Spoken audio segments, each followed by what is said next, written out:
Very good morning views. నమస్తే, నేను విజయ Chandrika. ABN breakfast news కి స్వాగతం. నిన్నంతా రెండు తెలుగు రాష్ట్రాల్లో ఎక్కడ చూసినా ఉగాది సంబరాలే, ఉగాది హడావుడే. ఎక్కడ చూసినా కూడా ఆలయాల్లో కానీ పంచాంగ శ్రవణ పట్టణాలకైతే అసలు ఆ సందడి అంతా ఇంత కాదు.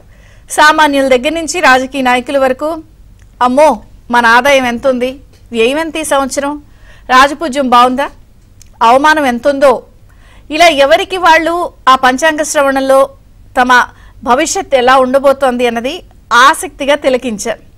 సామాన్యులతో పాటు ఇక రాజకీయ నాయకులదైతే చెప్పేదే ఉంది. 36 రోజుల్లో ఆంధ్రప్రదేశ్లో మహా సంగ్రామం ఉంది. సో ఏమవుతుంది, మన భవిష్యత్తు బాగుంటుందా, నిజంగా రాజపూజ్యం ఉందా, ఆదాయం బాగుందా, లేదా ఖర్చు పెట్టేదంతా శూన్యమేనా, ఇలా ఎవరి టెన్షన్స్లో వాళ్ళు ఉన్నారు. ఇంత హడావిడిలో ఈ పంచాంగ శ్రవణాల్లో నిజంగా షడ్రుచులు అంటారు కదా, 6 రుచులు ఉంటాయి. ఈ 6 రుచుల్లో నిన్న టీడీపీ అధినేత చంద్రబాబు నాయుడు మాత్రం నిజంగా షడ్రుచుల్లోని ఒక రుచినైతే వాలంటీర్లకు రుచి చూపించారు. నిజంగా వాలంటీర్లకు అది తీపి కబుర్ లాంటిది. ఉన్న 5,000 ఉన్నటువంటి గౌరవ వేతనాన్ని 10,000 రూపాయలు డబల్ చేస్తాను అని చెప్పినటువంటి ఆ ప్రకటన ఏదైతే ఉందో, నిజంగా ఆ పంచాంగ శ్రవణం తర్వాత ఆయన చేసినటువంటి అనౌన్స్మెంట్ కానీ, అలాగే రాష్ట్రానికి ఎంపవర్మెంట్ చాలా ముఖ్యం, ఇలా నిన్న ఆయన ఇచ్చిన స్పీచ్ని చాలామంది ఆసక్తిగా గమనించారు, తిలకించారు. ఇచ్చిన ఈ తీపి కబురుతో అబ్బా ఇది కదా అసలైన ఉగాది, ఉగాది పచ్చడి లాంటి వార్త అని వాలంటీర్లు కూడా భావించారు. 5,000 నుంచి 10,000. నేను ఎందుకు ఇది తీపి కబురు అని ఇంత స్ట్రెస్ చేస్తున్నానంటే, ఈ వాలంటీర్ల వ్యవస్థ ఏర్పడి మామూలుగా ముఖ్యమంత్రి జగన్మోహన్ రెడ్డి గారు అధికారం చేపట్టి నిన్నటికి 5వ ఉగాది, ఆ వ్యవస్థ ఏర్పడి 4వ ఉగాది. అంటే 4వ ఉగాదిలో పాపం నిజంగా వాళ్ళు పంచాంగ శ్రవణం, నేను ఎందుకు ఇదంతా చెప్తున్నానంటే, ఈ 4 ఉగాదుల్లో వాళ్ళు రాజపూజ్యం కన్నా అవమానాన్ని ఫేస్ చేశారు. ఆదాయం కన్నా కూడా వ్యయమే పాపం వాళ్ళకి ఎక్కువ. రాజపూజ్యం కన్నా జనరల్గా వ్యవస్థ ముఖ్యమంత్రి గారి పాలనలో బాగుండాలి అన్నా కూడా ఘోర అవమానమే. ఎందుకంటే వాళ్ళని వాడండి అయ్యా, వాడకం అంటే ఎలా ఉంటుంది, నా వాడకం చూశారుగా, ఇదిరా వాడకం అన్నంత విషయాన్ని ఆ స్థాయిలో వాళ్ళని వాడేశారు. పైగా వాడి అంతా నా సైన్యమే, మీరంతా నా వాళ్లే అని చెప్పి ఎలక్షన్ కమిషన్ దగ్గర, అలాగే పూర్తిగా కోర్టుల ముందు వాళ్ళని దోషులుగా చేసి నిలబెట్టేసి ఆఖరికి వాళ్ళని చేయాల్సిన పని నుంచి కూడా దూరం పెట్టే పరిస్థితి కూడా కేవలం ముఖ్యమంత్రి జగన్మోహన్ రెడ్డి గారే కల్పించి ఆ వ్యవస్థని ఆయన అవమానించారు. పైగా వాళ్ళ భుజం మీద పెట్టి తుపాకీని ప్రతిపక్షాలని కాల్చాలన్నటువంటి పెన్షన్ల విషయంలో చేసినటువంటి హై డ్రామా, లేకపోతే అంత ఓవర్ యాక్షన్, కళ్ళకు కట్టినట్టు మప్పులు విడిపోయి అసలైన తత్వం విషయం ఇది అన్నది కూడా వాళ్ళకి అర్థమైంది. ఒక పక్కనేమో ఎమ్మెల్యేలు, మంత్రులు, క్యాడరు, వైసీపీకి సంబంధించిన సైన్యం ముఖ్యమంత్రి గారి అనధికారిక ఆదేశాల మేర వాళ్ళపై రాజీనామాల కత్తి, రాజీనామాల ఒత్తిడి. ఇంకొక పక్కన వాళ్ళని విధుల నుంచి దూరంగా ఉంచు, వాళ్ళ భుజంపై తుపాకీ పెట్టి ప్రతిపక్షాలని కాల్చి ఉసిగొల్పే ప్రయత్నం. ఇన్ని తతంగాల్లో అసలు ఏంట్రా రాజపూజ్యం కన్నా ఇంత అవమానిస్తున్నారు మమ్మల్ని, గౌరవ వేతనం కూడా మధ్యలో 8,000 పెంచుతానన్నారు, కానీ అలాంటిదేం లేదు. కానీ ఇక్కడ చంద్రబాబు నాయుడు గారు 5 నుంచి 10,000 పెంచుతానని చెప్పినటువంటి అనౌన్స్మెంట్తో ఒక రకంగా జగన్ గారు అనుకో పూర్తి డైలమాలో పడింది. అసలు ఏంట్రా మనం ఏం చేయాలో అర్థం కాక. ఇంకొక ట్విస్ట్ ఏమిటంటే, ఈ మధ్య జరుగుతున్నటువంటి మేమంతా సిద్ధం బస్ యాత్రలు, ఈ సభల్లో అసలు మరి అది తెలుసంటున్నారో తెలియకంటున్నారో, ముఖ్యమంత్రి మళ్ళీ బాధ్యతలు చేపట్టిన తర్వాత తొలి సంతకం వాలంటీర్ల పునరుద్ధరణ ఫైల్ మీద పెడతానంటున్నారు. అసలు వాలంటీర్ల వ్యవస్థ ఎప్పుడు రద్దయిందబ్బా అని అందరూ అనుకుంటున్నారు. ఎందుకంటే వాళ్ళని ఎలక్షన్ కమిషన్ విధుల నుంచి దూరంగా ఉండమనండి, పెన్షన్ల పంపిణీ ఇవి చేయొద్దని అన్నారు, అనధికారిక రాజీనామాలు చేయించేస్తున్నారు. మరి పునరుద్ధరణ అంటే అసలు వాళ్ళ ఉద్యోగాలు ఉన్నట్ట ఊడినట్ట అన్న విషయాన్ని సమాధానం ముఖ్యమంత్రి గారు అనుకో చెప్పటం లేదు. ఆన్సర్ చేయాల్సినటువంటి రాష్ట్ర ప్రధాన కార్యదర్శి, గవర్నమెంట్కి సంబంధించి సిఎస్ గారు సమాధానం లేదు. పైగా పునరుద్ధరణ నేను తొలి సంతకం చేస్తా అని అంటే దాదాపుగా 2.5 లక్షల సైన్యం చేయాల్సినటువంటి రాజీనామాలు, అనధికారికంగా వస్తున్న ఒత్తిళ్లకు తలగ్గకుండా పూర్తి స్థాయిలో ఆలోచిస్తున్న విధానమే ఒక రకంగా చెప్పాలి అంటే జగన్మోహన్ రెడ్డి గారికి డైజెస్ట్ కావట్లేదు. అంటే వాళ్ళని అడ్డం పెట్టున్నటువంటి చేస్తున్నటువంటి రాజకీయం, వాళ్ళతో ఆడినటువంటి తొండాట, వాళ్ళని వాడిన వాడకం, యూజ్ అండ్ త్రో పూర్తి స్థాయిలో వాలంటీర్లకు అర్థమైందా? చంద్రబాబు చేసినటువంటి ప్రకటనని జగన్ అండ్ కో డైజెస్ట్ చేసుకోవట్లేదా? వాలంటీర్లు అనవసరంగా మనం ఇలా చేస్తే ముఖ్యమంత్రి గారు మనల్ని వాడుకున్న దానివల్ల మన జీవితాలు బలైపోతాయనేది వాళ్ళకి అర్థమైందా? ఇంకా చెప్పాలి అంటే ఈ తతంగం అంతా జరుగుతూ ఉండగానే ఫేక్ ప్రచారాలకు కూడా అధికార పార్టీ జగన్ అండ్ కో తెరతీసింది. ఒక పక్కన ఇన్ని అంశాలు జరుగుతున్నాయి, ఏం చేయాలో అర్థం కావట్లేదు. సర్వేలు ఫెయిల్ అని వస్తున్నాయి, అధికారం చేపట్టడం సాధ్యం కాదని చెప్తున్నారు. ఇన్ని రకాల ఇబ్బందుల్లో సొంత సైన్యం మాట వినటం లేదు. రాజీనామాలు చేయమంటే 2.5 లక్షల్లో మొత్తం మీద ఒక 8 నుంచి 9,000 చేసుంటారేమో. అంటే 2,40,000 పైచిలకు సైన్యం ఆయన మాట వినటం లేదు. రాజీనామాలు చేయమన్న అంశం అనధికారికంగా ప్రకటన వాళ్ళు నమ్మటం లేదు. 10,000 ఎప్పుడైతే చంద్రబాబు ప్రకటన చేశారో అధికార పార్టీ డైజెస్ట్ చేసుకోవట్లేదు. దీంతో వాళ్ళకి తెలిసినటువంటి ఆ బ్రహ్మ విద్య ఏదైతే ఉందో ఫేక్ ప్రచారాలు. సో ప్రతిపక్షాల మీద ఫేక్ ప్రచారాలు. నిన్న కూడా మనం చూసాం బీజేపీ అధ్యక్షురాలు పురంధేశ్వరి గారు అన్నటువంటి కామెంట్స్ అన్నింటినీ కూడా స్క్రీన్ షాట్స్ పెట్టి ఏబిఎన్ లోగోలతో, ఏబిఎన్ ఆంధ్రజ్యోతి బ్రేకింగ్ ప్లేట్లతో ప్రచారానికి తెర తీశారు. అంటే ఎంత దిగజారిపోయారు అన్న విషయాన్ని స్పష్టంగా అర్థమవుతుంది. ఒకటైతే తానేం చేసినా జనం నమ్మేస్తారులే అని అనుకునే రోజులు పోయాయా? పూర్తి స్థాయిలో ఇక మనం చేతులెత్తేసి కాడొదిలేసే ప్రక్రియకి ఆయనకు అర్థమవుతోందా? ఇక ఓటమి తప్పదని ముఖ్యమంత్రి గారు టీం అర్థమయ్యే ఇటువంటి రాజకీయాలన్నిటికీ తెరతీశారా? అన్ని అంశాలు చర్చిద్దాం. చిన్న విరామం తర్వాత ఈ అంశాలన్నిటిపై చర్చ. 36 రోజుల్లో ఆంధ్రప్రదేశ్లో చిత్ర విచిత్రాలు చూడబోతున్నామా? అధికార పార్టీ చేసేటువంటి హంగామాలో మరి ఎవరు పై చేయి సాధిస్తారు ఒక అంశం. అలాగే వాలంటీర్లు కూడా ఇప్పుడిప్పుడే నెమ్మదిగా ముఖ్యమంత్రి గారు నిజస్వరూపం ఏమిటో అర్థమవుతోందా? అలాగే ముఖ్యమంత్రి గారు అండ్ కో కూడా ఈసారి ఇక పూర్తి స్థాయిలో తాము ఏం చేసినా సఫలం అవ్వము అనే విషయం అర్థమైందా? వాలంటీర్లతో జరిపినటువంటి తొండాట అందరికీ స్పష్టంగా అర్థమైందా? చర్చిద్దాం. మనతో పాటు జాయిన్ అయ్యారు ప్రముఖ రాజకీయ విశ్లేషకులు డివి శ్రీనివాస్ గారు, టీడీపీ నుంచి ఎక్స్ఎమ్మెల్సీ రామకృష్ణ గారు, బీజేపీ నుంచి స్పోక్స్ పర్సన్ వల్లూరు జయప్రకాష్ గారు. అందరికీ స్వాగతం అండి. డివి శ్రీనివాస్ గారు, మీతో ప్రారంభిస్తాను. జరగాల్సినంత రాజపూజ్యం కన్నా అవమానం ఎంత జరగాలో వాలంటీర్లకు అంతా జరిగింది. ఇంక 36 రోజులు ఉంది. వాళ్ళకి తత్వం అన్నీ అర్థమైంది. ఇటు చంద్రబాబు గారు కూడా 5 నుంచి 10,000 డబల్ అన్నారు. అసలు ఇంతకీ నాకు ఒకటి అర్థం కాలేదా, వాళ్ళు ఉన్నారా ఊడారా ఆ పోస్టులు? అంటే ఆయన పునరుద్ధరణపై తొలి సంతకం అన్నారు. ముందుగా మీకు, ఏబిఎన్ వీక్షకులకు, ప్యానల్ మిత్రులకు అందరికీ గుడ్ మార్నింగ్. వాలంటీర్ల వ్యవస్థ ఇవాళ గేమ్ చేంజర్గా మారింది. అధికార పార్టీ, ప్రధాన ప్రతిపక్షాలు అందరూ కూడా వాలంటీర్ల వైపే చూస్తున్న దీంట్లో వాలంటీర్ల ముందున్నటువంటి అంశం ఏంటి? గత 5 ఏళ్ల వెట్టి చాకిరీ కావాలా, రాబోయే విముక్తి కావాలా, బానిసత్వం నుంచి విముక్తి కావాలా అనేది తెలుసుకోవాల్సింది వాలంటీర్లే అన్నమాట. ఎందుకంటే 1976లోనో ఎప్పుడో ఇందిరాగాంధీ వెట్టి చాకిరీ రద్దు చేసిందమ్మా. కానీ జగన్మోహన్ రెడ్డి వచ్చిన తర్వాత వాలంటీర్లనే ముసుగులో మళ్ళీ వెట్టి చాకిరీ ప్రారంభించాడు. వీళ్ళు చేస్తున్నటువంటి విధులు ఏంటా అని చూస్తే పింఛన్ల పంపిణీ వీళ్ళే, రేషన్ పంపిణీ వీళ్ళే, సిటిజన్ చార్టర్ తయారీ వీళ్ళే. అసలు అటు ప్రజా కార్యక్రమాలు, ప్రభుత్వ కార్యక్రమాలు, పార్టీ కార్యక్రమాలు, సర్వేలు, డేటా సేకరణ, వాటి అప్లోడింగు, దరఖాస్తుల సేకరణ, అర్హుల గుర్తింపు, ఒక పని అని కాదు. ఎందుకంటే ఇప్పుడు గడప గడపకి వీళ్ళే, స్టిక్కర్ల అంటించేది వీళ్ళే, సంచులు వేసుకుని కరపత్రాలు పంచేది వీళ్ళే. ఎంత వెట్టికి వీళ్ళు గురయ్యారు, కట్టుబానిసలుగా మారారు. దురదృష్టం ఏంటంటే జగన్మోహన్ రెడ్డి, వైఎస్ఆర్ కాంగ్రెస్ పార్టీ వాలంటీర్లను వాళ్ళ పల్లకి మోసే బోయిలుగా మార్చిందనమాట. ఇవాళ ఈ వెట్టి చాకిరీ నుంచి విముక్తం.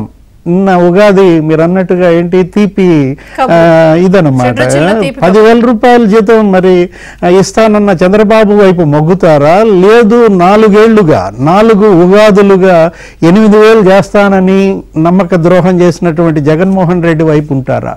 తెలుసుకోవాల్సింది వాలంటీర్లే అన్నమాట. అడిగిన జీతం ఇవ్వని మిడిమేలపు దొరను కొలిచి మిడుగుట కంటెన్, వడిగల ఎద్దులు కట్టుక మడి దున్నుకు బతకవచ్చు మహిళ సుమత ఏదో అంటారు. మన రామకృష్ణ గారికి కూడా తెలుసు. ఎందుకంటే ఇవాళ వాలంటీర్లు ఎంత ఇబ్బంది పడుతున్నారు. వాళ్ళకి ఇచ్చే నెల జీతం 5,000 అమ్మా. అంటే ఏంటి? రోజుకి 166 రూపాయలు. రూపాయలు 66 అనమాట. వీళ్ళకన్నా హర్యానాలో ఉపాధి హామీ కూలీకి 2 రెట్లు ఇస్తున్నారు. ఎంత? 354 రూపాయలు. ఆంధ్రప్రదేశ్లో ఉపాధి హామీ కూలీకి వెళ్తే వచ్చేది 272 రూపాయలు. అంటే ఉపాధి కూలీకి వచ్చే వేతనం కూడా వీళ్ళకి ఇవ్వకుండా శ్రమ దోపిడీ ఏ స్థాయిలో జరుగుతుంది అనేది వాళ్ళ కళ్ళ ముందు కనపడుతుంది అనమాట. అంటే ముఖ్యమంత్రి గారు వాళ్లతో చేస్తున్నటువంటి రాజకీయం వాళ్ళు రాజీనామాలు చేయకపోవడాన్ని బట్టి అర్థమవుతుందని అనుకోవచ్చా? వాళ్ళకి తత్వం బోధపడిందా? ఇప్పుడు రాజీనామాలు చేయాలన్న ఒత్తిడి గత 3 నెలలుగా వాళ్ళపైన తీవ్రంగా ఉంది. ఏంటి, మనం చూసాం ఆ సేవారత్న లేకపోతే సేవా వజ్ర పురస్కారాలు ఇచ్చిన దగ్గర నుంచి రాజీనామాలు చేయమని ఒత్తిడి. మీకు 2 నెలల జీతం అడ్వాన్స్ ఇస్తాం, 3 నెలల జీతం అడ్వాన్స్ ఇస్తాం అని చెప్పి ఇచ్చారు కూడా. ఏది కవర్లలో పెట్టడం, ఒక మంత్రి 7,000 రూపాయల చొప్పున ఎంత పంచారు, ఇంకొకళ్ళు 5,000 చొప్పున పంచారు, ఇంకొకళ్ళు 10,000 గిఫ్ట్ హ్యాంపర్లు, ఇలా మొత్తం వాలంటీర్లకు పంపకాలు జరుగుతూ ఏ విధంగా వాళ్ళని ప్రలోభాలకు గురి చేస్తోంది. పునరుద్ధరణ అని అన్నాడు జగన్మోహన్ రెడ్డి, తొలి సంతకం దానిపైనే అన్నాడు. కానీ 10,000 జీతం ఇస్తానన్న మాట అతను నోటెమ్మటి రాలేదు. ఆ మాటే అనొచ్చు కదా, ఏమని, నేను పునరుద్ధరిస్తానో లేకపోతే 10,000 జీతం మీద తొలి సంతకం పెడతానని ఎందుకు అనలేదు జగన్మోహన్ రెడ్డి? ఇవాళ 4 దసరాలు గడిచిపోయాయి. 2019 దసరా నాడు జగన్మోహన్ రెడ్డి మాట ఇచ్చాడు. ఏమని? 8,000 చేస్తానని. ప్రిన్సిపల్ సెక్రటరీతో సమీక్షలు చేసినట్టుగా బిల్డప్ ఇచ్చాడు. ఈ 4 దసరాలు గడిచిపోయినా 8,000 చేశాడా? వీళ్ళు ధర్నాలకు కూడా దిగారు కదా. వీళ్ళు కూడా అంగన్వాడీలతో, ఆశా వర్కర్లతో, పారిశుద్ధ్య కార్మికులు, ఈ వరుస క్రమంలో వాలంటీర్లను కూడా మీరు చూసుంటారు. ఏంటి, ఆందోళన చేయటం, ధర్నాలు చేయడం. ఇలాంటి పరిస్థితుల్లో వాలంటీర్లు ఎటువైపు మొగ్గుతారు? ఎందుకంటే వాళ్లే గేమ్ చేంజర్గా మారినటువంటి పరిస్థితుల్లో అటు తెలుగుదేశం పార్టీ రాబోయే చంద్రబాబు ముఖ్యమంత్రిగా 10,000 వైపు ఆకర్షితులవుతారా? జీతం ఇవాళ 10,000 రూపాయలు లేకుండా ఇవాళ మామూలుగానే మనం అది కాకుండా వాళ్ళ చదువుల్ని బట్టి కూడా ఎక్కడెక్కడ ప్లేస్ చేయాలో ప్లేస్ చేస్తానంటున్నారు ఆయన. ఏది వాళ్ళకి కావాల్సినటువంటి నైపుణ్యాభివృద్ధి చేస్తాను, మిమ్మల్ని కావాల్సినటువంటి ఉన్నత ఉద్యోగాల్లో కూడా మీరు అయ్యేటువంటి అవకాశం కల్పిస్తానన్నటువంటి చంద్రబాబు వైపు మొగ్గుతారా? లేదు ఇచ్చిన మాటను తప్పి మడమ తిప్పి 8,000 జీతం చేయనటువంటి జగన్మోహన్ రెడ్డి పల్లకీనే వీళ్ళు మోస్తారా అనేది ఇవాళ వాలంటీర్లే తెలుసుకోవాలి. బంతి వాళ్ళ కోర్టులోనే ఉందన్నమాట. టీడీపీతో మాట్లాడదాం. ఎక్స్ఎమ్మెల్సీ రామకృష్ణ గారు ఉన్నారు. రామకృష్ణ గారు నమస్తే అండి, బ్రేక్ఫాస్ట్ న్యూస్ కి స్వాగతం. ఒకటి, ఈ 4 ఏళ్లు ఎంత అవమానించాలో ముఖ్యమంత్రి గారు ఆయన్ని అంత అవమానించేశారు ఆ వాలంటీర్లను. మీరేంటి రాజపూజ్యం అనౌన్స్మెంట్ లాగా 5 నుంచి 10,000 తీపి కబురు చెప్పారు. అసలు మీరేమో వాళ్ళకి పొడిగిస్తాము, వాళ్ళ వ్యవస్థను రద్దు చేయము, డబ్బులు పెంచుతామని అంటే వాళ్ళని మీరు వస్తే రద్దు చేస్తారు, సిస్టమే ఉండదని దుష్ప్రచారం చేస్తున్నారు. 2 పొంతం లేదే. మీ అధినేత నేరుగా చెప్తున్నారు 10,000 ఇస్తానని. ఎట్లా చూస్తారు దీన్ని, ఈ రాజకీయాన్ని? ముందుగా మీకు అక్కడ ఉన్నటువంటి 2 ప్యానలిస్టులకి గుడ్ మార్నింగ్ అండ్ ఉగాది శుభాకాంక్షలు అండి. Thank you. మొట్టమొదటిసారిగా నేను అసలు ఈ వాలంటరీ వ్యవస్థ, ది వెరీ వర్డ్ వాలంటరీ, ఒక్కసారి మనం దీని అర్థం ఏంటో కూడా తెలుసుకోవాలండి. అసలు ఇలా తెలుసా తెలీదా, ఎందుకు ఈ పదం పెట్టారనేది నాకు ఇప్పటికీ అనుమానం అండి. Who is a volunteer? నేను కేంబ్రిడ్జ్ డిక్షనరీ ప్రకారం చెప్తానండి. A person who does something especially helping other people willingly and without being forced or paid to do it. అంటే ఏంటి? ఏ ప్రతిఫలం ఆశించకుండా స్వచ్ఛందంగా ముందుకొచ్చి సేవ చేసేటటువంటి వాళ్ళు ఎవరుంటారో వాళ్ళనే వాలంటీర్స్ అంటారు. మీకు తెలుసు రెడ్ క్రాస్ సొసైటీ ఏం చేస్తుంది? యుద్ధాల సమయంలో, డిసాస్టర్ సమయంలో ఆర్ఎస్ఎస్ వాళ్ళు కూడా అదే విధంగా ఏమి ఆశించకుండా ఎక్కడి నుంచో వచ్చి వాళ్ళు పనిచేస్తూ ఉంటారు. ఏమి ఆశించకుండా వాళ్ళ సొంత డబ్బులతో. ఇది యాక్చువల్ గా వాలంటీర్కి అర్థం. ఈ అర్థం విజయసాయి రెడ్డికి గాని జగన్మోహన్ రెడ్డి గారు తెలిసే ఈ వాలంటీర్ అనేటటువంటి పదాన్ని పెట్టారా అనేది నాకైతే అనుమానం. వాళ్ళకి తెలియకుండా పెట్టారు అని చెప్పి అనుకుంటున్నాను. ఎందుకని నెలకు 5,000 రూపాయలు ఇస్తామని చెప్పి అన్నారు కదా. ఈ 5,000 రూపాయలకి చూడండి, దాదాపు 2,60,000 మంది వాలంటీర్ని మా వాళ్ళనే రిక్రూట్ చేసుకున్నామని చెప్పని విజయసాయి రెడ్డి గారు వీళ్ళకి ట్రైనింగ్ ఇచ్చిన తర్వాత బయటకు వచ్చిన తర్వాత 5 సంవత్సరాల క్రితం మీడియాతో మాట్లాడినప్పుడు చెప్పినటువంటి మాట. వీళ్ళందరూ కూడా 99% మంది మన వాళ్లే, మనకు పనిచేసేటటువంటి వాళ్ళనే మనం ఎన్నుకున్నాము అని చెప్పి చెప్పడం జరిగింది. ఇది వీళ్ళు ఇచ్చేటటువంటి 5,000 రూపాయలు ఎవరి సొమ్ము? జగన్మోహన్ రెడ్డి గారి జేబులో నుంచి ఇచ్చేది కాదు. అది ప్రభుత్వం ప్రభుత్వ ఎక్స్చెక్కర్ నుంచి ఇచ్చేటటువంటి డబ్బు ఈ 5,000 రూపాయలు. ఈ 5,000 రూపాయలతోటి ఇన్ని పనులు ఎందుకు చేయాలా? ఒక పని కాదు కదా. ఒక రకంగా కేవలం ఇందాక మాట్లాడినట్టుగా పెద్దలు పింఛన్లకు మాత్రమే పరిమితం కాదు, వీళ్ళు చేసేటటువంటి పనులు చాలా ఉన్నాయి. ఏటా కలెక్షన్, అసలు వైసీపీ చేయాల్సినటువంటి పనులన్నీ కూడా వీళ్ళే చేస్తున్నారు. అందుకని ఒక్కోసారి వీళ్ళకి ఎమ్మెల్యేకి మధ్య కూడా ఒక రకమైనటువంటి అంతరం, వీళ్ళకి అక్కడ ఉన్నటువంటి వీఆర్కి మధ్య కూడా ఒక రకమైనటువంటి అంతరం. ఎందుకంటే వీళ్ళే మేము చేసేటటువంటి పనులు చేస్తా ఉంటే మా మాట జనం మా మాట వింటలేదు, వాలంటీర్లు మాట వింటున్నారు, వీళ్ళకి అంత ప్రాధాన్యత ఇస్తుంది ఈ ప్రభుత్వం జగన్మోహన్ రెడ్డి అని చెప్పని ఎమ్మెల్యేలు కూడా కొన్ని సందర్భాల్లో వాపోయినటువంటి సందర్భాలు మనం అనేకమైన చూసాము. ఇవాళ 5 సంవత్సరాలు అయిపోయింది. ఈ 5 సంవత్సరాలు అయిపోయిన తర్వాత చివరికి వీళ్ళు పింఛన్లు పంచేటటువంటి కార్యక్రమం మనం చూసాం. ఎంత రగడ చేశారో మనం చూసాం. చంద్రబాబు నాయుడు గారు కానీ లేకపోతే నిమ్మగడ్డ రమేష్ గారు కానీ. ఎందుకంటే వీళ్ళు 5 సంవత్సరాలుగా వైసీపీకి అంటగాగారు అనేది వాస్తవం. సో ఈ విషయంలో కూడా వైసీపీ చెప్పినటువంటి వాళ్ళకే పింఛన్లు ఇస్తున్నారు, వాళ్ళ పేర్లే రాస్తున్నారు అనేటటువంటిది కూడా తెలుసు మనకి. ఇంకా ఏమిటంటే మీకు తెలుసు, టీచర్లు పక్కన పెట్టాలని కూడా ట్రై చేశాడు జగన్మోహన్ రెడ్డి. చలో విజయవాడ కార్యక్రమం తర్వాత అండి ఎన్నికల్లో టీచర్లు కనుక పాల్గొన్నట్టయితే మనం మెరుగైనటువంటి పిఆర్సీ ఇవ్వలేకపోయాం, వీళ్ళకి మంచి వాళ్ళకి ఇవ్వాల్సినటువంటి డిఏలు ఇవ్వకపోయాము, వీళ్ళకి అనేక రకాలుగా పనిభారం పెట్టాము, కాబట్టి వీళ్ళందరూ కూడా మనకు వ్యతిరేకంగా ఉన్నారు, కాబట్టి వీళ్ళని ఎన్నికల ప్రక్రియలో భాగస్వాములు చేయకూడదు అని చెప్పని వాళ్ళని పక్కన పెట్టేసినటువంటి సందర్భం. సరే, ఇప్పుడు టీచర్లనప్పటి నుంచి చూసాము. నేను అనేది ఏంటంటే ఇప్పుడు ఈ వాలంటీర్ల అంశం విషయాన్ని కన్ఫైన్ అయితే మనం 5 నుంచి 10,000 అన్నారు మీ అధినేత. వాలంటీర్లని, సచివాలయ ఉద్యోగుల్ని, వాలంటీర్లేమో ఏజెంట్లుగా పెట్టుకుంటాడంట, సచివాలయ ఉద్యోగులనేమో ఎన్నికల ప్రక్రియలో భాగస్వాములు చేస్తాడంట. కాబట్టి ఇక్కడ వాలంటీర్లు ఎట్టి పరిస్థితుల్లో కూడా ఈ పింఛన్లు పంచేటటువంటి కార్యక్రమంలో నిమగ్నం చేయకూడదని చెప్పని ఈసీ స్పష్టంగా ఆదేశాలు ఇచ్చింది. అది చంద్రబాబు నాయుడు గారు ఇవ్వటం వలన లేకపోతే నిమ్మగడ్డ రమేష్ గారు ఇవ్వటం వలన, అంటే చంద్రబాబు నాయుడు గారు ఏం చెప్తే నిమ్మగడ్డ రమేష్ ఏం చెప్తే అది ఈసీ వింటుందా? ఈసీకి ఆ మాత్రం స్వయం ప్రతిపత్తి లేదా? సొంతంగా నిర్ణయాలు తీసుకోలేదా?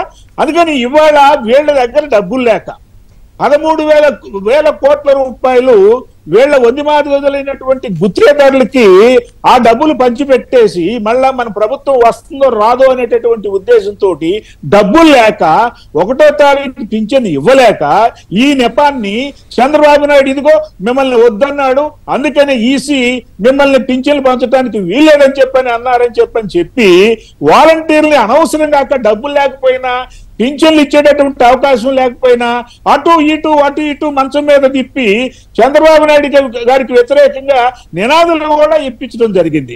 ఎంత దుర్మార్గం చూడండి.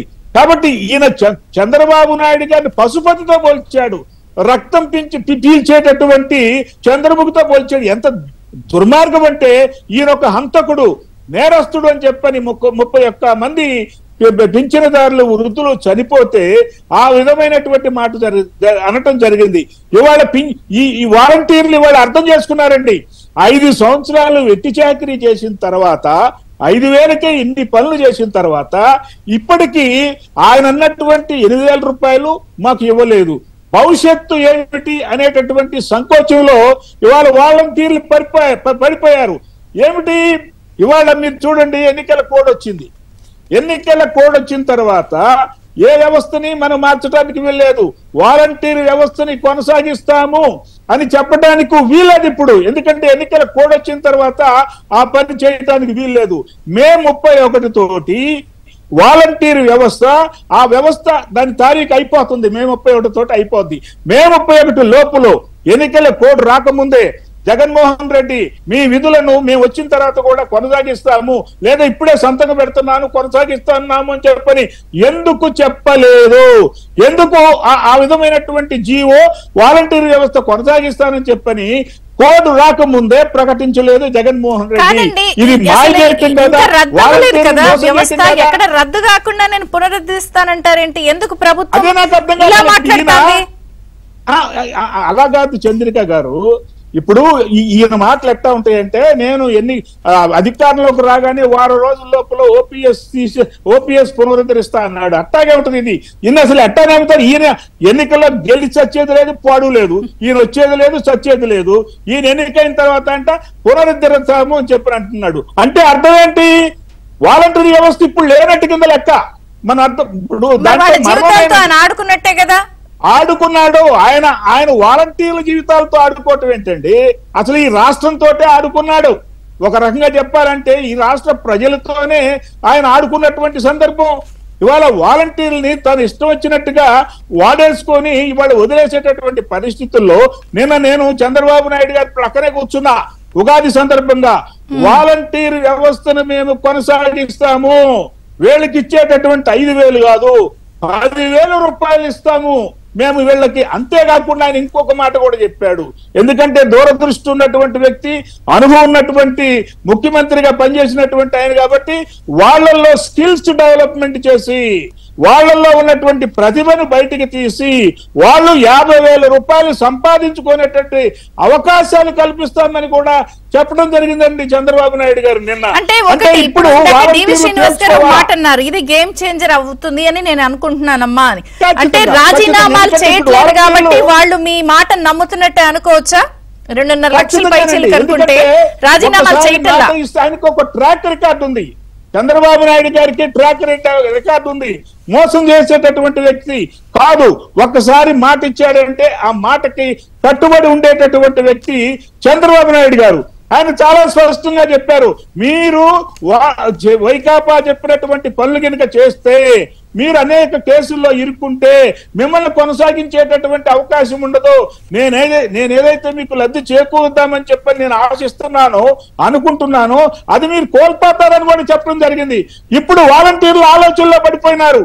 జగన్మోహన్ రెడ్డి మనం మోసం చేశాడు, మనకు నిజమైనటువంటి రక్షకుడు చంద్రబాబు నాయుడు గారే అనేటటువంటి ఒక కంక్లూజన్ కి వాళ్ళు తప్పక రావాల్సినటువంటి పరిస్థితిని చంద్రబాబు నాయుడు గారు కల్పించారు. అందుకని ఇప్పుడు గొంతులో పచ్చివెలకాయ పెట్టినట్టుగా ఇవాళ వైసీపీ నాయకులకి ఏం చేయాలో పారిపోవటంలా. ఒకవైపున ఎన్నికల ప్రచారం ఇస్తాను ఛాన్స్. ఒకటి డైజెస్ట్ అయితే చేయక మనతో పాటు BJP spokes person Valluru Jayaprakash గారు ఉన్నారు. జయప్రకాష్ గారు నమస్తే, బ్రేక్ఫాస్ట్ న్యూస్ కి స్వాగతం. సో ఏంటి వాలంటీర్ల చుట్టూ జరుగుతున్నటువంటి ఏపీలో ఈ రాజకీయాన్ని ఎలా చూస్తారు? నిజంగా వాళ్ళు టార్చ్ బేరర్లు అవుతారా? ఈ ముఖ్యమంత్రి గారిని టార్చర్ భరిస్తారంటారా? నమస్కారం విజయచంద్రిక్ గారు, మీకు అదేవిధంగా ప్యానెల్ లో ఉన్నటువంటి పెద్దలందరికీ కూడా ఉగాది శుభాకాంక్షలు తెలియజేస్తూ, కనీసం ఈ క్రోధినామ సంవత్సరంలో అయినా ఆంధ్ర రాష్ట్రం మంచి అభివృద్ధి బాట పట్టాలని చెప్పి, కనీసం రాబోయేటటువంటి ఎన్నికల్లో ఇది ఖచ్చితంగా ఒక ప్రజాప్రభుత్వం, నిజమైనటువంటి ప్రజాప్రభుత్వం రావాలి అని చెప్పి అందరూ కోరుకున్నట్టుగా నేను కూడా కోరుకుంటా ఉన్నాను. అయితే మీరు అన్నట్లుగా ఇప్పుడు ఏదైతే వాలంటీర్ వ్యవస్థ మీద ఉందో, ఈ జగన్మోహన్ రెడ్డి గారు అధికారం చేపట్టిన నాటి నుంచి కూడా చూసుకున్నట్లయితే అటు సామాన్య ప్రజల్ని, రైతుల్ని, ఉద్యోగస్తుల్ని, వ్యాపారస్తుల్ని, ఆఖరికి చదువుకునేటటువంటి విద్యార్థులను కూడా మోసం చేశారు. ప్రజలందరిని కూడా తప్పుడు మాటలతోటి, తప్పుడు వాగ్దానాలతోటి ప్రజలందరిని కూడా మభ్యపెట్టి మోసంతో అధికారం చేపట్టిన తర్వాత అందరినీ కూడా తన నిజ స్వరూపాన్ని చూపించారు. ఇవాళ అదే రకంగా మనం వాలంటీర్ వ్యవస్థను కూడా అవసరమైనంత కాలం వారందరిని కూడా వాడుకొని ఇవాళ వాళ్ళ యొక్క భవిష్యత్తు జీవితాలని అయోమయంలో పెట్టి నెట్టేసినటువంటి పరిస్థితి మనం చూసాం. అసలు మనం ఆలోచించవలసినటువంటి ముఖ్యమైనటువంటి విషయం ఈ సందర్భంగా ఏంటంటే, వాలంటీర్లు అసలు ఎవరికి కావాలి, దేనికోసం వాలంటీర్లని నియమించుకున్నారు? వృద్ధులు, వికలాంగులు, మహిళలు ఎవరన్నా రాలేనటువంటి పరిస్థితిలో ఉంటే వారికి సహాయం చేసేదానికి ప్రభుత్వం నుంచి ఒక వ్యవస్థను ఏర్పాటు చేస్తే బాగుంటుంది. కానీ అట్లా కాకుండా కనపడిన అందరికీ కూడా మేము తీసుకెళ్లి చేస్తున్నామంటే ప్రజల్ని బద్దకస్తులుగా తయారు చేసే దానికోసం చేస్తా ఉన్నాడు. ఆయన చెప్పేటటువంటి మాట ఏంటి? దానికి ఎక్కడో ఉన్నటువంటి నిరుద్యోగ యువత ఎవరైతే ఉన్నారో వాళ్ళందరినీ కూడా తీసుకొని వచ్చి ఉద్యోగాల్లో మేము పెడతా ఉన్నాం, నెలకు 5,000 రూపాయలు ఇస్తా ఉన్నాం, వాళ్ళ చేత పని చేపిస్తా ఉన్నాం అని చెబుతున్నారు. ఈ సందర్భంగా ఒక ముఖ్యమైనటువంటి విషయం నేను చెప్పదలుచుకున్నాను విజయ్ చంద్ర గారు. చాలా స్పష్టంగా ఒక నాయకుడికి ఉండవలసినటువంటి లక్షణం అంటే సమర్థత కలిగినటువంటి నాయకుడికి, ఒక అసమర్థ నాయకుడికి ఉన్నటువంటి పరిస్థితి. ఒక అసమర్థ నాయకుడికి చెప్పుకుంటే జగన్మోహన్ రెడ్డి గారు ఇవాళ రాష్ట్రం అంతా కూడా ఏ రకంగా చేస్తా ఉన్నారో మనం చూస్తా ఉన్నాం. ఏదైతే నిరుద్యోగ యువతను తీసుకెళ్లి వాలంటీర్ వ్యవస్థలో పెడుతున్నామని చెబుతా ఉన్నారో వాళ్ళని ఏ రకంగా దుర్వినియోగం చేశారో, ఏ రకమైనటువంటి భవిష్యత్తు లేకుండా చేశారో మనందరూ పెద్దలమ్మ కూడా మాట్లాడి చెప్పారు. మరో పక్క చూసినట్లయితే నరేంద్ర మోదీ గారు ఈ దేశంలో ఉన్నటువంటి యువత పట్ల నిబద్ధత కలిగినటువంటి నాయకుడిగా ఈ భవిష్యత్తు తరాలన్నీ కూడా బాగుండాలి అనే ఒక ఉద్దేశంతో 10th క్లాస్ పాస్ అయినటువంటి విద్యార్థులు ఎవరైతే ఉన్నారో, అభ్యర్థులు ఎవరైతే ఉన్నారో వారందరినీ కూడా ఇవాళ దేశ అవసరాల కోసం, దేశ రక్షణ కోసం అగ్నిపథ్ పేరుతోటి అగ్ని వీరులుగా వారందరూ కూడా జాయిన్ చేసుకుంటా ఉన్నారు.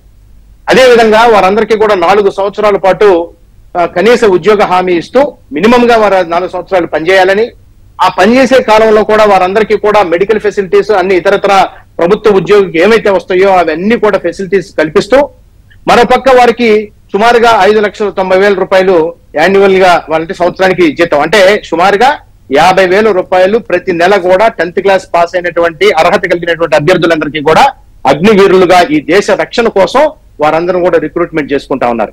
వారిలో ఒక క్రమశిక్షణ పెరగటం, ఏదైతే నిరుద్యోగ యువత పక్కదోవ పట్టేటటువంటి అవకాశం ఉన్నటువంటి యువత, ఉద్యోగాలు లేకపోతే పక్కదోవ పట్టేటటువంటి యువత ఏదైతే ఇంత ఆలోచిస్తోంది. మీరు ఇప్పుడు మీ కూటమి దేశంలో ఉన్న వాళ్ళ కోసం, ఇప్పుడు మీ కూటమిలో ఉన్న భాగస్వామ్య మిత్రపక్షం టీడీపీ కూడా 10,000 అనౌన్స్ చేస్తోంది. మరి ఇది ఒక గేమ్ చేంజర్ అని అంటున్నారు, కానీ వాళ్ళతో చేయిస్తున్నటువంటి రాజీనామాలు లేదా వాళ్ళని అడ్డం పెట్టి మీరే ఇదంతా చేస్తున్నారని నేను చెప్పబోతా ఉన్నాను చంద్రిక గారు, దానికి రాబోతా ఉన్నాను. అంటే ఒక నిబద్ధత కలిగినటువంటి వ్యవస్థ ఏ రకంగా ఉండాలనేది నరేంద్ర మోదీ గారు ఈ దేశానికే కాదు ప్రపంచానికే ఒక ఎగ్జాంపుల్ ఇచ్చినటువంటి పరిస్థితి అయితే మన రాష్ట్రంలో కనుక చూసినట్టయితే, నేను చెప్పినటువంటి అగ్నివీర్ ఎవరైతే ఉన్నారో వాళ్ళు ఆఫ్టర్ రిటైర్మెంట్ అంటే 4 సంవత్సరాల తర్వాత వాళ్ళు విత్డ్రా అయితే కనుక సర్వీసెస్ నుంచి వారికి రిజర్వేషన్, అన్ని ఉద్యోగాల్లో రిజర్వేషన్ తో పాటుగా దేశవ్యాప్తంగా ఎక్కడైనా సరే వారు కోరుకున్న చోట వాళ్ళకి స్థలం ఇవ్వడం, అదేవిధంగా వారికి భవిష్యత్తుకి గ్యారంటీ ఇవ్వడం లాంటివి కూడా జరిగినాయి. మరో పక్క మన రాష్ట్రంలో చూసినట్లయితే ఈ ఎవరైతే వాలంటీర్లు తీసుకున్నారో వారందరినీ కూడా మెజారిటీ మందిని వారి పార్టీకి అనుకూలంగా ఉన్నటువంటి వ్యక్తుల్ని, వారి వన్ని మాగుదుల్ని, ఇటువంటి వాళ్ళందరినీ కూడా తీసుకొని వచ్చి ఇవాళ వాలంటీర్లుగా పెట్టారు. దానిలో చాలా మంది బాగా పనిచేసేటటువంటి వ్యక్తులు ఉన్నారు, కానీ వాళ్ళ యొక్క ఆలోచన సరళిని, వారి యొక్క పద్ధతిని కూడా మార్చేసి అక్కడ ఉన్నటువంటి మంత్రులు, అధికారులు, ఎమ్మెల్యేలు, సాక్షాత్తు ముఖ్యమంత్రి చెబుతా ఉన్నాడు ఇది నా సైన్యము, వాలంటీర్లు అంటే మా సైన్యం అని చెప్పి. అంటే వారందరినీ కూడా ప్రలోభాలు పెట్టి వారు ఏదైతే ఒక మంచి చేయాలని ఆశించి ఆ ఉద్యోగాల్లో చేరారో, ఇంజనీరింగ్ గ్రాడ్యుయేట్స్, ఎంబీఏ చదివినటువంటి గ్రాడ్యుయేట్స్ అందరిని కూడా తీసుకొని వెళ్ళి ఇటువంటి వాటిల్లో పెట్టి దేశ భవిష్యత్తు కోసం ఉపయోగించవలసినటువంటి మంచి యువతని తీసుకొని వెళ్ళి ఇవాళ తప్పుడు మార్గాన ప్రజలందరినీ కూడా మోసం చేయించడానికి, ప్రజల యొక్క ఆస్తుల్ని లెక్క చూసుకొని కులాల వారీగా వాళ్ళందరినీ డివిజన్ చేసి ఈ రోజు వాళ్ళ ఎన్నికల కోసం వాడుకునే దానికోసం కదా, వాళ్ళు నా సైన్యమే అంతా మాన సపోర్టర్లే అన్నా కూడా వాళ్ళు అనధికారికంగా చేస్తున్నటువంటి రాజీనామాలు చేయట్లేదుగా. గమనిస్తే ఒక 8 హార్డ్ వర్క్ చేశారని అనుకుందాం, మిగిలిన చేయలేదంటే వీళ్ళ మాట నమ్మట్లేదనేగా అర్థం. డెఫినెట్ గా వీళ్ళ మధ్య ఎవరికి నమ్మకం ఉండదు. ప్రజలందరూ కూడా ఒకసారి నమ్మి విశ్వాసంగా 151 సీట్లు ఇచ్చినటువంటి ముఖ్యమంత్రిని ఇవాళ ఆయన ఏ ప్రాంతానికి వెళ్ళినా కూడా మీరే చూస్తా ఉన్నారు. ఏ ప్రాంతానికి వెళ్ళినా ప్రజలు వారంతలకు వారుగా ఎక్కడైనా వస్తున్నారా? నిన్నగాక మనం చూసాం, మనం అనంతపూర్ లో లాంటి చోట్ల పోతే గతంలో అన్ని సీట్లు కూడా తీసుకున్నటువంటి అనంతపూర్ లాంటి చోట కూడా ఎక్కడికైనా వెళ్తే కనీసంగా ఆ బస్సులో నుంచి ఆయన పాపం చేతులు ఊపుతా ఉన్న జనం లేదు. ఒక బస్సు వెనకాల కుర్రోడు పరిగెత్తుతా ఉంటే కనీసం ఆపేటటువంటి వ్యవస్థలు లేవు. అసలు దారుణమైనటువంటి పరిస్థితి. ప్రజలు ఏ రకంగా అయితే తిరస్కరించారో వాలంటీర్లు కూడా వాస్తవాలన్నీ కూడా తెలుస్తా ఉన్నాయి. వాలంటీర్లు అంటే ఎక్కడి నుంచో ఊడిపడినటువంటి వాళ్ళు కాదు కదా, ప్రజల్లో ఉన్నటువంటి వాళ్ళు, ప్రజల మధ్య తిరిగేటటువంటి వాళ్ళు, ప్రజల యొక్క అభిప్రాయాన్ని మనకంటే దగ్గరగా చూసి తెలుసుకున్నటువంటి వాళ్ళు. పునరుద్ధరిస్తా అంటున్నారు, ఎవరికి తెలియదు. వాళ్ళు రిజగ్నేషన్ చేసినటువంటి వాళ్ళు ఎవరైతే ఉన్నారో, రిజగ్నేషన్ బలవంతాన వాళ్ళు రిజైన్ చేయలే, రిజైన్ చేయించినటువంటి వ్యక్తులు ఎవరైతే ఉన్నారో, వాలంటీర్లు ఎవరైతే ఉన్నారో వాళ్ళందరినీ మళ్ళీ అట్రాక్ట్ చేసుకొని ఇప్పుడు తీసుకెళ్లి పోలింగ్ బూత్ ఏజెంట్లుగా వాడుతూ వాళ్ళని ద్వారా మళ్ళీ ప్రజల్ని ప్రలోభ పెట్టేటటువంటి ప్రయత్నం, దానికి వీళ్ళు ఎవరు నమ్మట్లేదు కాబట్టి, వాలంటీర్లు ఎవరు నమ్మట్లేదు కాబట్టి వారందరికీ కూడా మళ్ళీ ఏదో ఉద్యోగం ఇస్తాను, మళ్ళీ తీసుకెళ్లి 10,000, మళ్ళీ ఏదో 7,000 8,000 చేస్తానని చెప్తా ఉన్నారు. దానికోసమే చంద్రబాబు నాయుడు గారు ఒక మంచి స్టేట్మెంట్ నిన్న ఉగాది సందర్భంగా ఇవ్వడం జరిగింది. 10,000 రూపాయలు ఇస్తాము, అర్హత కలిగినటువంటి వాలంటీర్లందరినీ కూడా, నిజాయితీగా పనిచేసే వాలంటీర్లందరినీ కూడా కంటిన్యూ చేస్తామని చెప్పారు. చాలా మంచి ఆలోచన అది. ఇటువంటి అవసరం కూడా ఉంది. మిత్రపక్షం ఏదైతే చేసినటువంటి 10,000 రేపొద్దున ప్లస్ అవుతుంది అనుకుంటున్నారా మీ కూటమికి? ఇక్కడ ప్లస్ మైనస్ కంటే కూడా ప్రధానమైనటువంటి అంశం ఏంటంటే, అడుగుతున్నానంటే వాళ్ళని అడ్డం పెట్టి మీ మీద ఉసుగొలుపుతున్నారు, మీ మీదకి వాళ్ళని చూపించి ఎరేస్తున్నారు పబ్లిక్ కి, ఓటర్స్ కి. ప్రజలందరూ కూడా చాలా నిశ్చితంగా గమనిస్తున్నారు. ఒక వాలంటీర్ చెప్పినట్టు మాత్రానో లేకపోతే ఇంకొక వ్యక్తి చెప్పినట్టు మాత్రానో నమ్మేటటువంటి పరిస్థితి వాళ్ళ సామాన్య ప్రజల్లో లేదు. గ్రామాన తిరిగి మేము చూస్తా ఉన్నాం, నిత్యం నిరంతరం ప్రజల్లో అబ్జర్వ్ చేస్తా ఉన్నాం. వాళ్ళందరూ కూడా తప్పు చేసినటువంటి వాలంటీర్లు ఎవరిని కూడా నమ్మేటటువంటి పరిస్థితి లేదు. కానీ మీరు అన్నట్లుగా 10,000 రూపాయలు ఇస్తామని చెప్పడం వల్ల వాళ్ళు ఉద్యోగ భద్రత కలుగుతుంది అనే ఒక ఆలోచనతోటి తప్పుడు ఆలోచన చేసేటటువంటి విధంగా వాలంటీర్లు ఎవరు కూడా వెళ్లకుండా, ఇది డెఫినెట్ గా ఉపయోగపడేటటువంటి అంశం, దానిలో ఎటువంటి అనుమానం లేదు. అది మంచి ఆలోచన చేసి చంద్రబాబు నాయుడు గారు కొన్ని అనుభవం రీత్యా వారు చెప్పినటువంటి ఆలోచన మంచిదే. ఈ సందర్భంగా మేము కూడా కొంత సూచన చేస్తా ఉన్నాం. అర్హత కలిగినటువంటి వాళ్ళని కేవలం వాలంటీర్లుగా కాకుండా అంతకంటే పైన ఆఫీసర్లుగా కూడా వాళ్ళందరూ కూడా గవర్నమెంట్ రెగ్యులర్ ప్రొసీజర్ ద్వారా, డిఎస్సి ద్వారా వాళ్ళందరూ కూడా రిక్రూట్మెంట్ చేస్తే అటువంటి హామీ కనుక ఇవ్వగలిగినట్లయితే, ఆయన చెప్పారు, ఒక మాట అయితే చెప్పారు, రాగానే తొలి సంతకం ఒక పెద్ద డిఎస్సి మీదే పెడతాము, ఒక పెద్ద భారీ డిఎస్సి మేము చేయబోతా ఉన్నామని చెప్పారు. ఆ పనిగానే చేసినట్లయితే వాలంటీర్ వ్యవస్థలో ఉన్నటువంటి బాగా చదువుకున్నటువంటి వ్యక్తులందరూ కూడా ఉపయోగపడుతుంది, ఖచ్చితంగా బాగుంటుంది. అటువంటి ఆలోచన చేయవలసినటువంటి అవసరం ఇవాళ ఆంధ్ర రాష్ట్రంలో ఉంది. ఇవాళ ఆంధ్ర రాష్ట్రంలో అన్ని వ్యవస్థలు కూడా నిర్వీర్యం అయిపోయినాయి. రాజ్యాంగ వ్యవస్థలను కూడా దుర్వినియోగం చేసుకునేటటువంటి పరిస్థితి కేవలం ఈ దేశంలో ఎక్కడన్నా ఉందంటే ఒక వెస్ట్ బెంగాల్, మరొక ఆంధ్ర రాష్ట్రం తప్పితే మరెక్కడా కూడా ఇంత అరాచకమైనటువంటి పరిస్థితులు లేవు. కాబట్టి ఇక్కడ ఖచ్చితంగా వీళ్ళందరూ కూడా ఇటువంటి సూచనలు, ఇటువంటి ఆలోచనలు తీసుకుని వెళ్ళి రాబోయేటటువంటి ఎన్డీఏ ప్రభుత్వం ప్రజల పక్షాన నిలబడి ప్రజల అవసరాలు మరలా మనం ఒక 10 సంవత్సరాలు. ప్రకాష్ గారు, ఇంత జరుగుతోంది, వీళ్ళు వస్తే సిస్టమ్ కొనసాగించారని అధికార పార్టీ మీ అందరిని అనిపాడేస్తుంది. మీరేమో పాపం చాలా మంచి పెంచుతాము, కంటిన్యూ చేస్తాం, వాళ్ళ లైఫ్లు బాగు చేస్తామని అంటారు. పునరుద్ధరిస్తా అని ముఖ్యమంత్రి గారు అంటారు. ఉందో మరి రద్దయిందో నాకు తెలీదు. మరి క్లారిటీ ఎందుకు ఇవ్వట్లేదు ప్రభుత్వ ప్రధాన కార్యదర్శి గారు? ఒకటి ఇవ్వాలి కదా, ప్రభుత్వ ప్రధాన కార్యదర్శి గారికి రెస్పాన్సిబిలిటీ ఉంది కదా ఈ అంశంపై. చంద్ర గారు, డెఫినెట్ గా మీరు చెప్పింది 100% వాస్తవం. ఉద్యోగస్తులు, వాలంటీర్లు ఎవరు కూడా వీళ్ళు నమ్మట్లేదు కాబట్టి రాజీనామాలు చేయట్లేదు. ఎందుకు వచ్చింది కూడా ఇటువంటి అయితే అవుతుందా అన్నట్టు వాళ్ళు ఏదో పడి ఉన్నారు. కాబట్టి వాళ్ళు ఎవరు రిజగ్నేషన్ చేయట్లేదు. అది నమ్మించే ప్రయత్నం ముఖ్యమంత్రిగా ఈయన ప్రయత్నం చేస్తా ఉన్నారు. కానీ ఇవాళ మీకు చెప్తా ఉన్నాం కదా, ఇక్కడ ఉన్నటువంటి చీఫ్ సెక్రటరీ కానివ్వండి, డీజీపీ కానివ్వండి, ఉన్నటువంటి వ్యవస్థలు కానివ్వండి, రాజ్యాంగ వ్యవస్థలన్నీ కానివ్వండి, అన్నిటినీ కూడా దుర్వినియోగం చేస్తున్నారు. ఆయన నిజమైనటువంటి పరిస్థితే కనుక ఉంటే వాళ్ళందరినీ అఫీషియల్ గా టర్మినేట్ చేసి, మేము 31 తోటి మీకు టర్మినేషన్ జరుగుతుంది కాబట్టి 31 తర్వాత మేము ఏదైతే ఏ రకంగా అయితే ప్రభుత్వం కనుక ఫామ్ చేసే అవకాశం కనుక ప్రజలు కల్పిస్తే మీకు మళ్ళా మేము రిక్రూట్మెంట్ చేసుకుంటాం, మీ జీతాలు పెంచుతాం అనే మాట చెప్పాలి. అది చీఫ్ సెక్రటరీ గారు చెప్పాలా.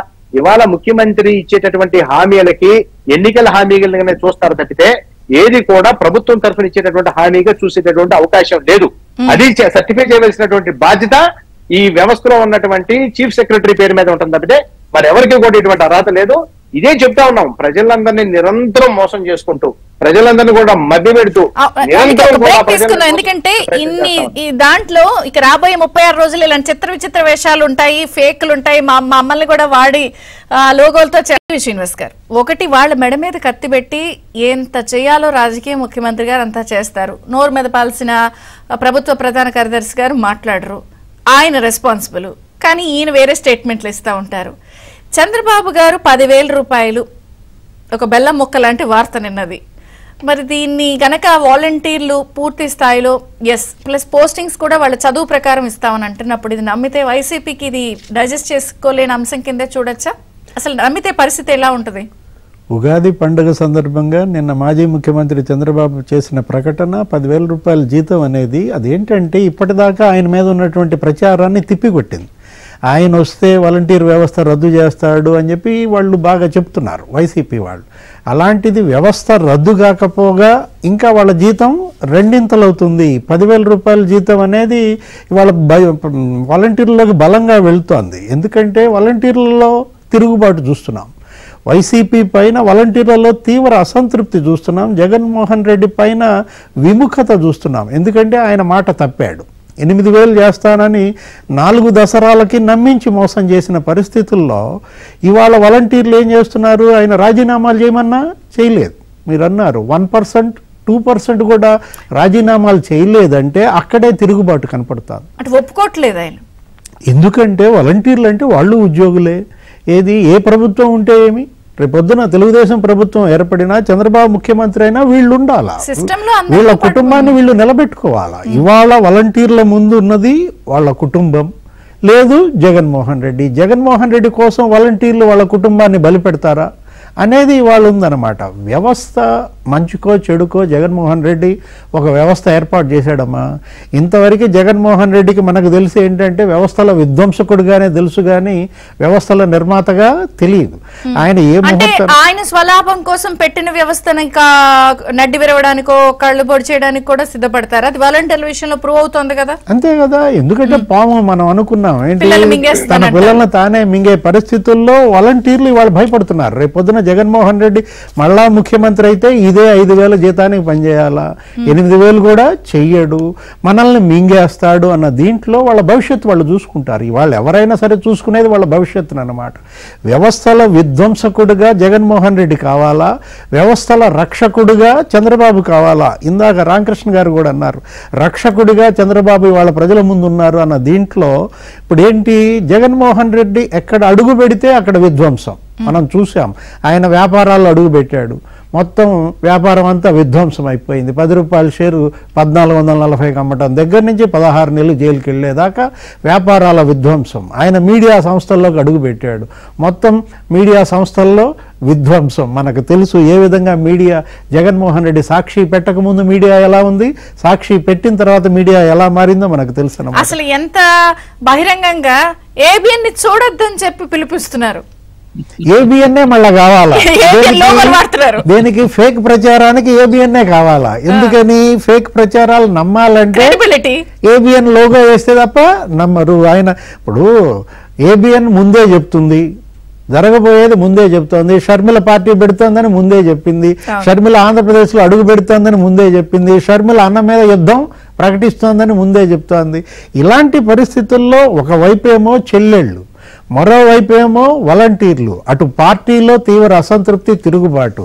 ఇవాళ ఎంపీలంతా తెలుగుదేశంలోకి వెళ్ళిపోయారు, జనసేనలోకి వెళ్ళిపోయారు, బీజేపీలోకి వెళ్ళిపోయారు. 6 ఎంపీలు జగన్మోహన్ రెడ్డిని వదిలేసి వెళ్ళిపోయారు. మరి 15-20 మంది ఎమ్మెల్యేలు, సిట్టింగ్ ఎమ్మెల్యేలు వెళ్ళిపోయారు. ఇంతమంది పార్టీ మనుషులే వెళ్ళిపోతున్నప్పుడు వాలంటీర్లు మాత్రం జగన్మోహన్ రెడ్డిని నమ్ముకుని ఉంటారా? జగన్మోహన్ రెడ్డిని నమ్ముకుని బలి కావడానికి వాలంటీర్లు సిద్ధంగా లేరన్నమాట. ఇలాంటి పరిస్థితుల్లో విధ్వంసకుడు కావాలా, రక్షకుడు కావాలా? ఒక వాలంటీర్లే కాదు, రాష్ట్రం మొత్తం ఆలోచిస్తోంది. ఎవరు వ్యవస్థల రక్షకుడు, ఎవరు వ్యవస్థలను నిర్మిస్తాడు? ఇప్పుడు సొంత వ్యవస్థ తిరగబడినట్టే 90% మంది రాజీనామాలు చేయలేదంటే. రామకృష్ణ గారు మీరేమంటారు? ఇప్పుడు అనధికారికంగా ఒత్తిడి అయితే తెచ్చి చేస్తున్న 90% మంది చేయలేదు రాజీనామాలు అంటే, ఒకటి వాళ్ళకి అర్థమైంది క్లారిటీగా, లేదా అంటే సరిపోతుంది, రేపొద్దున మనం కామ్గా ఉందాం, మీ 10,000 ఎఫెక్ట్ కూడా ఇంపాక్ట్ కూడా ఉందని అనుకుంటున్నామని అంటున్నారు ఆయన. మీ అభిప్రాయం ఏంటి? ఇప్పుడు చంద్రిక గారు ఇవాళ వాళ్ళు ఏం ఆలోచిస్తున్నారంటే, నిజంగా జగన్మోహన్ రెడ్డికి మన వాలంటీర్ల మీద చిత్తశుద్ధి కనుక ఉండినట్లయితే ఈ పార్టీకల్లా కోర్టు ముందే ఆయన మనల్ని కొనసాగిస్తూ ఒక ఉత్తర్వులు జారీ చేయాల్సి ఉండింది. ఉత్తర్వులు జారీ చేయలేదు. వాళ్ళకి ఒక ఆలోచన ఉంటది కదా, వాళ్ళు ఆలోచిస్తారు కదా, నెక్స్ట్ వైసీపీ ప్రభుత్వం వస్తుందా రాదా అనేది వాళ్ళకు కూడా నిర్ధారణ అయిపోయింది, ఈ ప్రభుత్వం రాదు అని చెప్పాను. అందుకని ఇవాళ మిమ్మల్ని ఏదో ఒక విధంగా మిమ్మల్ని నష్టపరుస్తాం, అది చేస్తాం, ఇది చేస్తాం అని చెప్పని వాళ్ళ మీద విపరీతమైనటువంటి ఒత్తిడి చేసి కొంతమందిని అయితే చేర్పించగలిగారు. 2,60,000 మందిలో 6,000, 7,000 ఎంతమంది అండి? మిగతా వాళ్ళందరూ ఎందుకు చేయటం లేదంటే, మమ్మల్ని 5 సంవత్సరాలు వెట్టి చాకిరీ చేయించాడు, అనేక పనులు చేయించాడు. ఇవన్నీ మేము ఎందుకు చేసాం? ఒక ఆశ, ప్రతి మనిషికి ఆశ ఉంటుందండి. ఈ ఆశ వాళ్ళని 5 సంవత్సరాలు నడిపించింది. ఆయన ఇచ్చినటువంటి 5 ఏళ్ళతోటి వీళ్ళు సంతృప్తి పొంది ఈ పనులన్నీ చేయటం కాదు, భవిష్యత్తు మీద ఆశ. భవిష్యత్తు మీద మా పోస్టులు రెగ్యులరైజ్ చేస్తారేమో, ఓ 15 ఏళ్ళో 20 ఏళ్ళో ఏమవుతాడా అనేటటువంటి ఆశతోటి వీళ్ళు ఇప్పటి వరకు బతికాడు. ఇప్పుడు ఏమనుకుంటున్నారు? ఈ 5 సంవత్సరాలు మన కాలం వృధా అయిపోయింది, మన ఎనర్జీ వృధా అయిపోయింది, ఇతని నమ్మటానికి వీల్లేదు, ఇతను నమ్మక ద్రోహుడు. ఎందుకు అని చెప్పారంటే, ఇನ್ನು మనలే కాదు కదా మోసం చేసింది. ఓపీఎస్ ఇస్తానని చెప్పని వాళ్ళ మోసం చేశాడు కదా, మెగా డిఎస్సి ఇస్తానని చెప్పని టీచర్లు అభ్యర్థులు మోసం చేశాడు కదా, అట్లాగే కాంట్రాక్ట్ ఉద్యోగుల్ని రెగ్యులరైజ్ చేస్తానని చెప్పని వాళ్ళని మోసం చేశాడు కదా. అంతేకాకుండా అభ్యర్థుల్ని సందర్భంలో సిస్టమ్ లో మీరు చెప్పిన వాళ్ళందరూ కూడా గవర్నమెంట్ లో ఒక భాగం, గవర్నమెంట్ లో భాగమైన వీళ్ళని వాలంటీర్లు గౌరవ వేతనం ఇచ్చి మా సైన్యం అన్నా, మా సైన్యమే ఈరోజు రాజీనామాలకి ఎదురు తిరగడం అంటే ఎట్లా చూడాలి దాన్ని? 90% మంది ఎదురు తిరిగినట్టు ఇప్పుడు ఎదురు తిరిగారు. ఇక వాళ్ళు వెనక్కి తిరిగేటటువంటి పరిస్థితి లేదండి. నిన్న చంద్రబాబు నాయుడు గారు కొట్టినటువంటి దెబ్బతోటి బహుశా నేను అనుకోవటం జగన్మోహన్ రెడ్డికి దిమ్మ తిరిగిపోయింది. ఇప్పుడు ఆయన దగ్గర ఆన్సర్ లేదు, కిమ్మున ఉంటుంది తప్ప ఆయన చేయగలిగేది ఏమీ లేదు. ఎందుకంటే ఇందాక మీరు అన్నట్టుగా ఇంకెన్ని రోజులు ఉందండి? ఇంకా 36 రోజులు ఉందండి. ఆయనకి ఇంకా టైం ఏది? ఇంక దేని మీద యుద్ధం చేస్తాడు ఆయన? వాలంటీర్ల మీద ఆయన మాట్లాడితే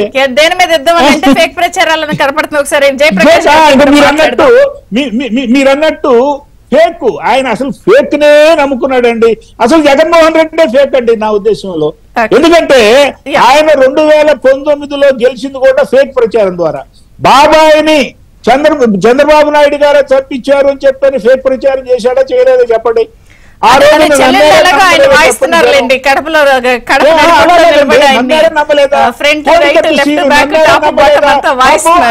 జయప్రకాష్ 2014లో వాళ్ళ నాన్న చచ్చిపోయినాడు,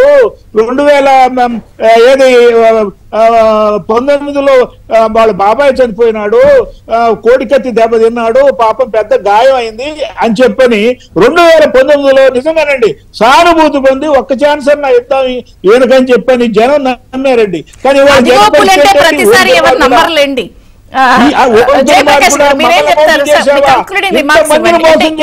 రాబోయే 36 రోజులు ఇది ఒక అంశం. వీటితో పాటు ఆయన ఏమి ఇంక చెప్పుకోవడానికి లేదన్న విషయంలో ఫేక్ మీద పెడతాం. మీ అధ్యక్షులు పురంధేశ్వరి గారిని కూడా వదలలేదు ఫేక్ మీద. ఆవిడ ముస్లింస్ ముస్లింస్ రిజర్వేషన్ తగ్గిస్తున్నారని చెప్పని మీ లోగోను వాడుకుని ప్రచారం చేశారు. అవును, మళ్ళీ మమ్మల్ని చూడొద్దంటారు.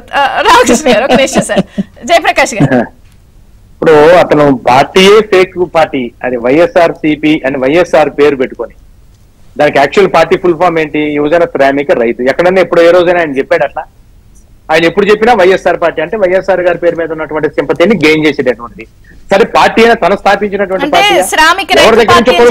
రైతులకు కూడా ఏం చేశారో అడుగుతారు కదా అందరూ. అసలు అది ఎట్లాగూ చెప్పట్లేదు. ఎడిషనల్ గా పార్టీయే తంది కాదు, ఆ పార్టీని కూడా వేరే వాళ్ళు ఎవరో శివకుమార్ అనే అతను తెలంగాణకు సంబంధించిన వ్యక్తి, అతను స్థాపించుకున్నటువంటి పార్టీని అతను కబ్జా చేసింది కాక అతనికి ఏదో మార్కెట్ రేట్ ఏదో చెప్పుకొని ఏదో సంథింగ్ ఏదో మేనేజ్ చేసుకున్నాడు. ఆయనకి సిడిటి బోర్డు మెంబర్ ఏదో చేసుకుని చేస్తున్నాడు. అంటే ఫేక్ పార్టీ, ఫేక్ ప్రచారం, ఫేక్ రిజిస్ట్రేషన్, అదంతా కూడా వైఎస్ఆర్ అనేది రాజశేఖర రెడ్డి గారి బొమ్మ వేసుకొని చేసుకునేటటువంటి పని. ఈ రకంగా అసలు ఆ పార్టీ పుట్టుక, ఆలోచనల పుట్టుకే ఫేక్ తోటి మొదలైనటువంటిది. కాబట్టి ప్రజల్ని మోసం చేయడానికి ఆ రోజే బీజం వేసుకున్నాడు. ఆ రోజు ముస్లింల రిజర్వేషన్ రద్దు చేస్తామని ఎక్కడ అనలేదు. ఎవరు చెప్పారు? అసలు ముస్లింల కోసం ఈ దేశంలో ఎవరన్నా పనిచేశారు అంటే నిజమైనటువంటి సెక్యులర్ పార్టీగా చేసినటువంటి పార్టీ భారతీయ జనతా పార్టీ. నరేంద్ర మోదీ గారు ఇచ్చేటటువంటి ప్రతి ఒక్క పథకంలోనూ కూడా ముస్లిం సోదరులందరూ కూడా ఎంతో బెనిఫిట్స్ పొందుతా ఉన్నారు. ప్రధానమంత్రి ఆవాస్ యోజన ఏదైతే ఉందో, ఇల్లు ఇస్తున్నటువంటిది చూస్తే దానిలో సుమారుగా 20% మంది ముస్లిం సోదరుమణులు ఉన్నారు. ప్రధానమంత్రి గరీబ్ కళ్యాణ్ యోజన కింద ప్రతి వ్యక్తికి కూడా 5 కిలోలు బియ్యం ఇస్తే ఈ దేశంలో ఉన్నటువంటి ప్రతి ఒక్క ముస్లిం సోదరుమణులకు కూడా వాళ్ళందరూ కూడా 5 కేజీలు బేజీలు ప్రతి ఒక్క వ్యక్తికి కూడా అందుతా ఉన్నాయి.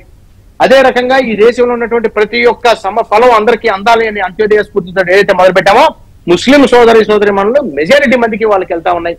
అటువంటి మేము ముస్లిం రిజర్వేషన్ రద్దు చేస్తామని చెప్పవలసినటువంటి అగత్యం కానీ అవసరం కానీ లేదు. కాబట్టి ప్రజల్ని ఈ కాదు సార్, పేరుతోటి ఇలాంటివి మోసం ఉంటాయి చేసి కాబట్టి ఇప్పుడు ఈ ఓట్లని వాలంటీర్ల 10,000 మీ మిత్రపక్ష అనౌన్స్ చేసిందని బలంగా తీసుకెళ్తారా ప్రజల్లోకి, ఆ వాలంటీర్లలోకి? తీసుకెళ్లాల్సినటువంటి అవసరం ఉంది, తీసుకొని వెళ్తాము. ఆల్రెడీ ప్రజలకు చేరిపోయింది. మీ ద్వారా, ముఖ్యంగా ఏబిఎన్ టీవీ ఛానల్ ద్వారా బ్రహ్మాండంగా ఇవాళ ప్రజల్లోకి వెళ్ళిపోయింది. ఇవాళ ఆంధ్రజ్యోతి పేపర్ లో కూడా దాన్ని చాలా స్పష్టంగా కూడా రాయటం జరిగింది. నేను చూశాను కూడా అది. నేను చెప్పే విషయం ఏంటంటే, ప్రజల్ని మోసం చేసేటటువంటి ప్రయత్నం ఈయన ఎంత చేసినప్పటికీ కూడా ప్రజలందరికీ కూడా తెలివి మీరు ఉన్నారు, వాళ్ళందరికీ కూడా అర్థమై ఉన్నాయి. చేసినటువంటి ఫేక్ ప్రచారాలు తెలిసినాయి. ముఖ్యంగా పురంధరేశ్వరి గారు చెప్పినటువంటి మాటలు ఏవైతే చెబుతా ఉన్నారో అది మేము ఖండించిన తర్వాత కూడా సాక్షాత్తు మా రాష్ట్ర అధ్యక్షురాలు ఖండించారు. మేము ఇటువంటి మాటలు ఎక్కడ వాడలేదు, ఎక్కడ ఉంటే కనుక సాక్ష్యాన్ని చూపించండి అంటే కూడా మరలా దాన్ని రిపీటెడ్ గా సాక్షి టీవీ ఛానల్స్ లోను, సాక్షి పేపర్లోనూ, వాళ్ళకి అనుకూలమైనటువంటి కొద్ది పత్రికల్లోనూ, టీవీ ఛానల్స్ లోనూ ఈవిడ ప్రచారం చేసినట్టుగా ఈ రోజు కూడా చూపించారు.